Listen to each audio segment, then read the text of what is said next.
بسم اللہ الرحمن الرحیم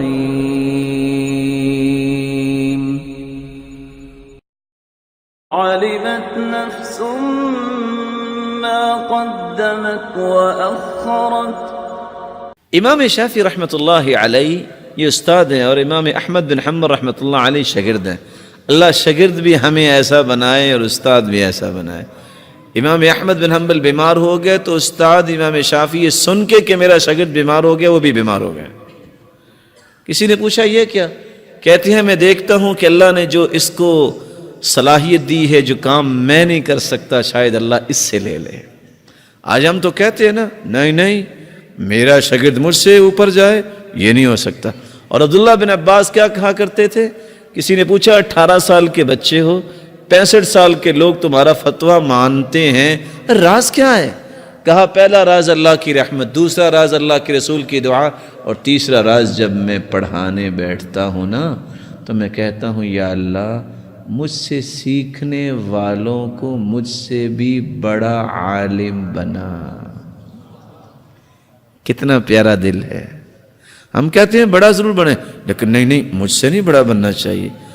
شکر کرو اللہ نے ایسا تمہیں موقع دیا کہ تمہارے شاگرد تم سے اچھا کام کریں، اس بات میں خوشی ہونی چاہیے۔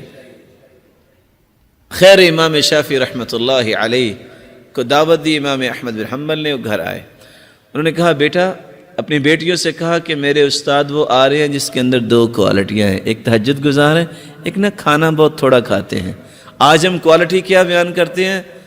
کھانا بہت کھاتا ہے۔ اور حدیث کیا کہتی ہے؟ بِحَسْبِ ابْنِ آدَمَ لُقَيْمَاتٌ يُقِمْنَ صُلْبَهُ فَإِنْ كَانَ لَا مَحَالَةَ فَثُلُثٌ لِطَعَامِهِ وَثُلُثٌ لِشَرَابِهِ وَثُلُثٌ لِنَفَسِهِ۔ آدمی کے لیے اتنے ہی لقمے کافی ہیں کہ اس کی کمر سیدھی رہے۔ ہاں اگر بہت اچھا کھانا ہے کہیں اور کہتے ہیں کیا ٹیسٹی کھانا ہے تو پھر تھوڑی سی سیگریگیشن اور کچھ ڈویژن اس طرح کر لو، پیٹ کا ایک حصہ کھانے کے لیے، ایک پینے کے لیے پانی کے لیے اور ایک سانس لینے کے لیے۔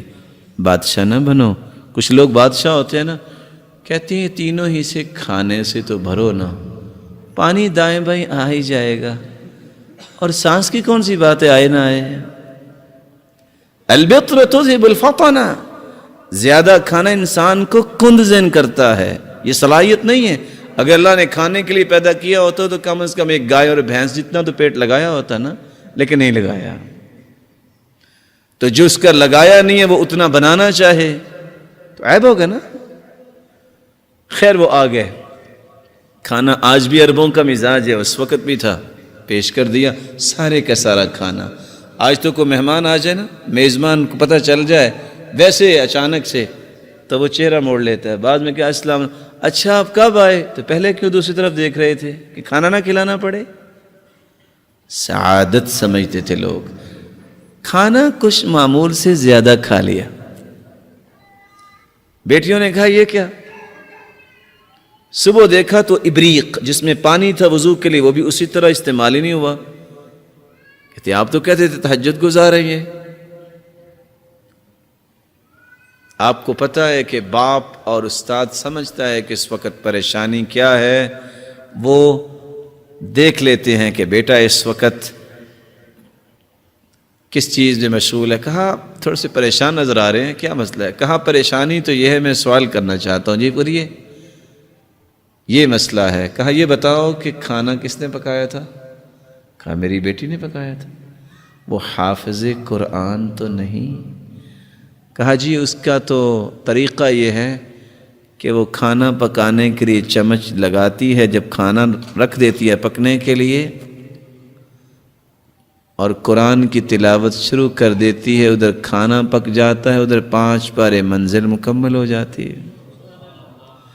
کہا میں نے تو ایک لقمہ لیا تو اتنی لذت آئی، میں نے کہا چلو ایک اور لقمہ لے لیتا ہوں، اس میں اور زیادہ لذت آئی، میں نے کہا چلو ایک اور لقمہ لے لیتا ہوں۔